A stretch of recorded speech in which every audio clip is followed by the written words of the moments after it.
ನೋಡಿ, ಹೆಂಡತಿ ಕಾಟಕ್ಕೆ ಕಾನ್ಸ್ಟೇಬಲ್ ತಿಮ್ಮಣ್ಣ ಆತ್ಮಹತ್ಯೆ ಮಾಡಿಕೊಂಡಿದ್ದಾರೆ. ಅದೇ ವಿಚಾರಕ್ಕೆ ಸಂಬಂಧಪಟ್ಟಂತೆ ಈಗ ಒಂದು ಅಪ್ಡೇಟ್ಸ್ ಕೂಡ ಸಿಗ್ತಾ ಇರುವಂತದ್ದು.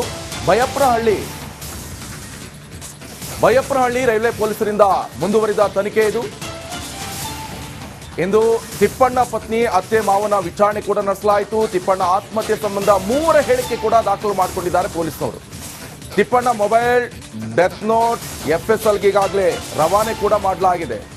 ಸದ್ಯ ಮೊಬೈಲ್ನಲ್ಲಿ ಏನಿದೆ, ಏನಾದರೂ ಸಂಭಾಷಣೆ ಇದೆಯಾ, ಇದೇ ವಿಚಾರಕ್ಕೆ ಸಂಬಂಧಪಟ್ಟಂತೆ ತಮ್ಮ ಅಳಲನ್ನು ತೋಡ್ಕೊಂಡಿದ್ರಾ ಅಥವಾ ಏನಾಯಿತು, ಬೇರೆ ಏನಾದರೂ ಇದರಲ್ಲಿ ಯಾರಾದರೂ ಇನ್ವಾಲ್ವ್ ಆಗಿದ್ರಾ, ಈತನಿಗೆ ಯಾರಾದರೂ ಹೆದರ್ಸಿದ್ರಾ, ಮಗದೊಂದು ಬ್ಲ್ಯಾಕ್ ಮೇಲ್ ಮಾಡಿದ್ರಾ, ಇದೆಲ್ಲ ಮೊಬೈಲ್ನಲ್ಲಿ ಇರುತ್ತೆ. ಈಗಳಿನ ಕಾಲದಲ್ಲೆಲ್ಲ ಮೊಬೈಲ್ ಒಂದು ಹಿಡ್ಕೊಂಡು ಬಿಟ್ರೆ ಆಯಿತು, ಎಲ್ಲವೂ ಕೂಡ ಸಾಕ್ಷಿ ಆಲ್ಮೋಸ್ಟ್ ಸಿಗುತ್ತೆ. ಈಗ ಸದ್ಯ ಇಲ್ಲೂ ಕೂಡ ಆಗ್ತಾ ಇದೆ. FSL ರಿಪೋರ್ಟ್ ಈಗ ಮೊಬೈಲನ್ನು ರವಾನಿಸಿದ್ದಾರೆ. ಬಗ್ಗೆ ಹೆಚ್ಚಿನ ಡೀಟೇಲ್ಸ್ ಅನ್ನು ಕೊಡ್ತಾರೆ ನಮ್ಮ ಪ್ರತಿನಿಧಿ ಅರವಿಂದ್. ಫೋನ್ ಸಂಪರ್ಕದಲ್ಲಿ ಜಾಯ್ನ್ ಆಗಿದ್ದಾರೆ. ಅರವಿಂದ್, ಸದ್ಯ ಈ ಪ್ರಕರಣ ಈಗ ಎಲ್ಲಿವರೆಗೆ ಬಂತು, ಈಗ ತನಿಖೆ ಯಾವ ರೀತಿ ನಡೀತಾ ಇದೆ?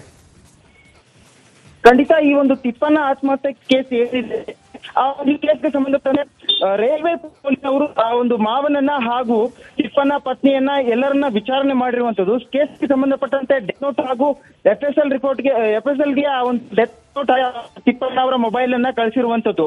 ಈ ಕೇಸ್ಗೆ ಸಂಬಂಧಪಟ್ಟಂತೆ ಆ ಸಂಪೂರ್ಣವಾಗಿ ತನಿಖೆ ಮಾಡುವಂತ ಸಂದರ್ಭದಲ್ಲಿ ಅವರನ್ನ ಅಂದ್ರೆ ಆರೋಪಿಗಳನ್ನ ಬಂಧನ ಮಾಡುವಂತ ಅವಶ್ಯಕತೆ ಇಲ್ಲ. ಸದ್ಯಕ್ಕೆ ವಿಚಾರಣೆ ಮಾಡಿ ಆ ಒಂದು ಬಂಧನಕ್ಕೆ ಒಂದು ಕಾರಣದ ಬಂಧಿಸುವಂತಹ ಒಂದು ಮಹತ್ವದ ಕಾರಣ ಸಿಕ್ಕಿಲ್ಲ. ಹಾಗಾಗಿ ಸಾಕ್ಷ್ಯಾಧಾರಗಳನ್ನ ತನಿಖೆ ಮಾಡಿ ಮುಂದೆ ಏನಾದ್ರೂ ಸಾಕ್ಷ್ಯಾಧಾರಗಳಲ್ಲಿ ಪ್ರಗತಿ ಕಂಡಲ್ಲಿ ಅವ್ರನ್ನ ಬಂಧಿಸಬಹುದು ಅನ್ನುವಂತ ಕಾರಣ ಕೊಟ್ಟು ಪೊಲೀಸರು ಸದ್ಯ ಪ್ರಾಥಮಿಕವಾಗಿ ಅವ್ರನ್ನ ವಿಚಾರಿಸಿ ಕಳಿಸಿರುವಂತದ್ದು. ಓಕೆ, ಥ್ಯಾಂಕ್ ಯು ಅರವಿಂದ್ ನಿಮ್ಮೆಲ್ಲ ಮಾಹಿತಿಗೆ.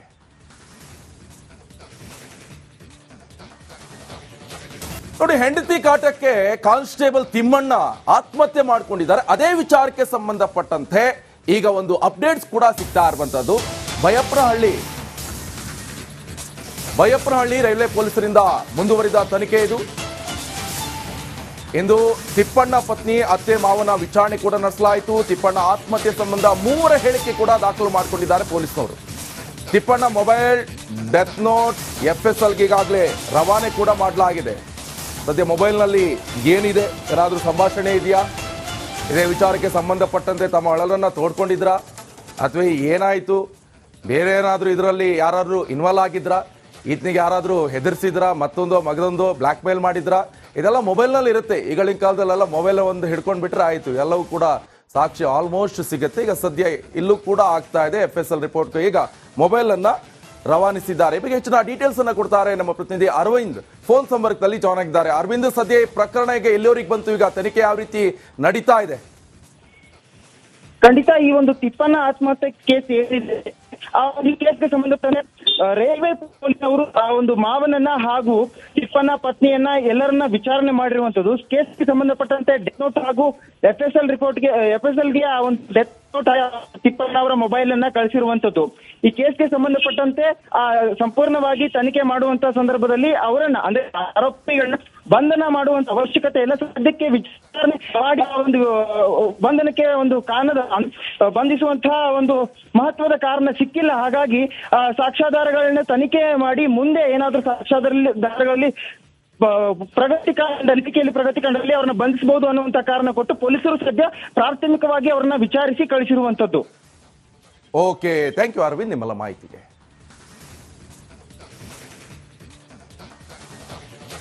ನೋಡಿ, ಹೆಂಡತಿ ಕಾಟಕ್ಕೆ ಕಾನ್ಸ್ಟೇಬಲ್ ತಿಮ್ಮಣ್ಣ ಆತ್ಮಹತ್ಯೆ ಮಾಡಿಕೊಂಡಿದ್ದಾರೆ. ಅದೇ ವಿಚಾರಕ್ಕೆ ಸಂಬಂಧಪಟ್ಟಂತೆ ಈಗ ಒಂದು ಅಪ್ಡೇಟ್ಸ್ ಕೂಡ ಸಿಗ್ತಾ ಇರುವಂತದ್ದು.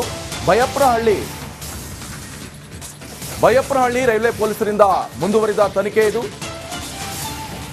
ಇಂದು ತಿಪ್ಪಣ್ಣ ಪತ್ನಿ ಅತ್ತೆ ಮಾವನ ವಿಚಾರಣೆ ಕೂಡ ನಡೆಸಲಾಯಿತು. ತಿಪ್ಪಣ್ಣ ಆತ್ಮಹತ್ಯೆ ಸಂಬಂಧ 3 ಹೇಳಿಕೆ ಕೂಡ ದಾಖಲು ಮಾಡಿಕೊಂಡಿದ್ದಾರೆ ಪೊಲೀಸ್ನವರು. ತಿಪ್ಪಣ್ಣ ಮೊಬೈಲ್, ಡೆತ್ ನೋಟ್, FSLಗೆ ಈಗಾಗಲೇ ರವಾನೆ ಕೂಡ ಮಾಡಲಾಗಿದೆ. ಸದ್ಯ ಮೊಬೈಲ್ನಲ್ಲಿ ಏನಿದೆ, ಏನಾದರೂ ಸಂಭಾಷಣೆ ಇದೆಯಾ, ಇದೇ ವಿಚಾರಕ್ಕೆ ಸಂಬಂಧಪಟ್ಟಂತೆ ತಮ್ಮ ಅಳಲನ್ನು ತೋಡ್ಕೊಂಡಿದ್ರಾ ಅಥವಾ ಏನಾಯಿತು, ಬೇರೆ ಏನಾದರೂ ಇದರಲ್ಲಿ ಯಾರಾದರೂ ಇನ್ವಾಲ್ವ್ ಆಗಿದ್ರಾ, ಈತನಿಗೆ ಯಾರಾದರೂ ಹೆದರ್ಸಿದ್ರಾ, ಮಗದೊಂದು ಬ್ಲ್ಯಾಕ್ ಮೇಲ್ ಮಾಡಿದ್ರಾ, ಇದೆಲ್ಲ ಮೊಬೈಲ್ನಲ್ಲಿ ಇರುತ್ತೆ. ಈಗಳಿನ ಕಾಲದಲ್ಲೆಲ್ಲ ಮೊಬೈಲ್ ಒಂದು ಹಿಡ್ಕೊಂಡು ಬಿಟ್ರೆ ಆಯಿತು, ಎಲ್ಲವೂ ಕೂಡ ಸಾಕ್ಷಿ ಆಲ್ಮೋಸ್ಟ್ ಸಿಗುತ್ತೆ. ಈಗ ಸದ್ಯ ಇಲ್ಲೂ ಕೂಡ ಆಗ್ತಾ ಇದೆ. FSL ರಿಪೋರ್ಟ್ ಈಗ ಮೊಬೈಲನ್ನು ರವಾನಿಸಿದ್ದಾರೆ. ಈ ಬಗ್ಗೆ ಹೆಚ್ಚಿನ ಡೀಟೇಲ್ಸ್ ಅನ್ನ ಕೊಡ್ತಾರೆ ನಮ್ಮ ಪ್ರತಿನಿಧಿ ಅರವಿಂದ್ ಫೋನ್ ಸಂಪರ್ಕದಲ್ಲಿ ಜಾಯ್ನ್ ಆಗಿದ್ದಾರೆ. ಅರವಿಂದ್, ಸದ್ಯ ಈ ಪ್ರಕರಣ ಈಗ ಎಲ್ಲಿವರೆಗೆ ಬಂತು? ಈಗ ತನಿಖೆ ಯಾವ ರೀತಿ ನಡೀತಾ ಇದೆ?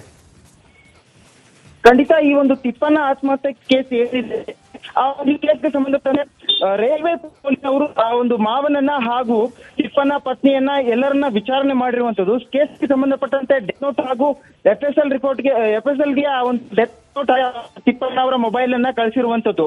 ಈ ಕೇಸ್ಗೆ ಸಂಬಂಧಪಟ್ಟಂತೆ ಆ ಸಂಪೂರ್ಣವಾಗಿ ತನಿಖೆ ಮಾಡುವಂತ ಸಂದರ್ಭದಲ್ಲಿ ಅವರನ್ನ ಅಂದ್ರೆ ಆರೋಪಿಗಳನ್ನ ಬಂಧನ ಮಾಡುವಂತ ಅವಶ್ಯಕತೆ ಇಲ್ಲ. ಸದ್ಯಕ್ಕೆ ವಿಚಾರಣೆ ಮಾಡಿ ಆ ಒಂದು ಬಂಧನಕ್ಕೆ ಒಂದು ಕಾರಣದ ಬಂಧಿಸುವಂತಹ ಒಂದು ಮಹತ್ವದ ಕಾರಣ ಸಿಕ್ಕಿಲ್ಲ. ಹಾಗಾಗಿ ಸಾಕ್ಷ್ಯಾಧಾರಗಳನ್ನ ತನಿಖೆ ಮಾಡಿ ಮುಂದೆ ಏನಾದ್ರೂ ಸಾಕ್ಷ್ಯಾಧಾರಗಳಲ್ಲಿ ತನಿಖೆಯಲ್ಲಿ ಪ್ರಗತಿ ಕಂಡಲ್ಲಿ ಅವ್ರನ್ನ ಬಂಧಿಸಬಹುದು ಅನ್ನುವಂತ ಕಾರಣ ಕೊಟ್ಟು ಪೊಲೀಸರು ಸದ್ಯ ಪ್ರಾಥಮಿಕವಾಗಿ ಅವರನ್ನ ವಿಚಾರಿಸಿ ಕಳಿಸಿರುವಂತದ್ದು. ಓಕೆ, ಥ್ಯಾಂಕ್ ಯು ಅರವಿಂದ್ ನಿಮ್ಮೆಲ್ಲ ಮಾಹಿತಿಗೆ.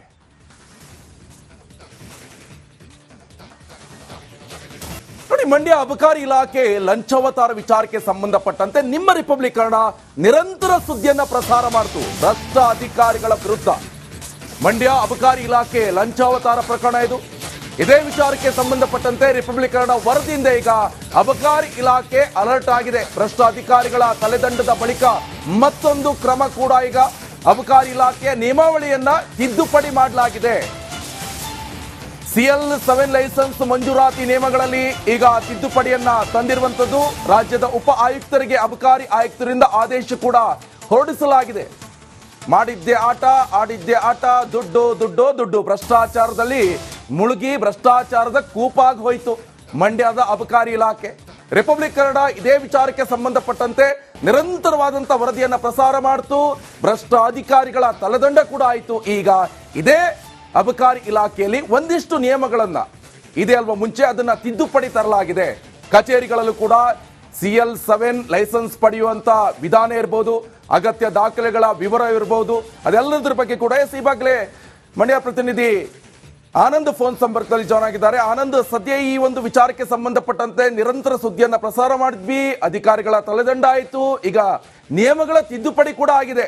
ಆನಂದ್, ನಿಕೇಶ್, CL7 ಲೈಸೆನ್ಸ್ಗಾಗಿ ಪುನೀತ್ ಎಂಬಾತ ಮಂಡ್ಯದ ಅಬಕಾರಿ ಇಲಾಖೆಗೆ ಆನ್ಲೈನ್ ಮೂಲಕ ಅರ್ಜಿಯನ್ನ ಸಲ್ಲಿಸಿದ್ದ. ಆತ ಲಂಚ ಕೊಡ್ಲಿಲ್ಲ ಅನ್ನೋ ಕಾರಣಕ್ಕಾಗಿ ಪದೇ ಪದೇ ಆತನ ಅರ್ಜಿಯನ್ನ ತಿರಸ್ಕಾರ ಮಾಡಿತ್ತು, ಅಂದ್ರೆ ಅವ್ರನ್ನ ವಜಾ ಮಾಡಿದ್ರು. ಆ ಬಳಿಕ ಆತ ಏನು ಸಾಕ್ಷಿ ಸಮೇತ ಇವ್ರ ವಿರುದ್ಧ ದೂರು ಕೊಡ್ಲೇಬೇಕು ಅನ್ನೋ ಕಾರಣಕ್ಕಾಗಿ ವಿಡಿಯೋ ಮತ್ತು ಆಡಿಯೋವನ್ನ ರೆಕಾರ್ಡ್ ಮಾಡ್ಕೊಂಡು ಲೋಕಾಯುಕ್ತ ಅಧಿಕಾರಿಗಳಿಗೆ ದೂರನ್ನ ಸಲ್ಲಿಸಿದ್ರು. ಅದಾದ ಬಳಿಕ ರಿಪಬ್ಲಿಕ್ ಕನ್ನಡ ನಿರಂತರವಾಗಿ ಆ ಬಗ್ಗೆ ಸುದ್ದಿ ಪ್ರಸಾರ ಮಾಡಿದ ಬಳಿಕ ಅಬಕಾರಿ ಇಲಾಖೆ ಅಂದ್ರೆ ಸರ್ಕಾರ ಎಚ್ಚೆತ್ಕೊಂಡಿತ್ತು. ಅಬಕಾರಿ ಇನ್ಸ್ಪೆಕ್ಟರ್ ಅನ್ನ ಸಸ್ಪೆಂಡ್ ಮಾಡಿದ್ರೆ ಅಬಕಾರಿ DC ಬೇರೆ ಕಡೆ ವರ್ಗಾವಣೆ ಮಾಡಿತ್ತು. ಆ ಮೂಲಕ ಇಬ್ಬರು ಅಧಿಕಾರಿಗಳ ತಲೆದಂಡ ಆಗಿತ್ತು. ಈಗ ಮುಂದುವರೆದು ಮತ್ತಷ್ಟು ಕ್ರಮವನ್ನ ತೆಗೆದುಕೊಂಡಿರುವಂತದ್ದು. ಅಂದ್ರೆ CL7 ಲೈಸೆನ್ಸ್ ಮಂಜೂರಾತಿಗೆ ಯಾವ ರೀತಿ ಮೊದಲು ಹಿಂದೆ ಒಂದಷ್ಟು ನಿಯಮಗಳಿದ್ವು, ಅದೊಂದು ನಿಯಮಗಳಿಗೆ ತಿದ್ದುಪಡಿಯನ್ನ ತರಲಾಗಿದೆ. ಈ ಹಿಂದೆ ಏನು ಆನ್ಲೈನ್ ಮೂಲಕ ಅರ್ಜಿಯನ್ನ ಸಲ್ಲಿಸಿದ ಸಂದರ್ಭದಲ್ಲಿ ಎಷ್ಟು ಬಾರಿ ಬೇಕಾದ್ರೂ ಅದನ್ನ ತಿರಸ್ಕಾರ ಮಾಡ್ತಿದ್ರು. ಜೊತೆಗೆ ಸಣ್ಣ ಪುಟ್ಟ ಕಾರಣಗಳನ್ನ ನೀಡಿ ಏನು ಅರ್ಜಿಯನ್ನ ತಿರಸ್ಕಾರ ಮಾಡ್ತಿದ್ರು.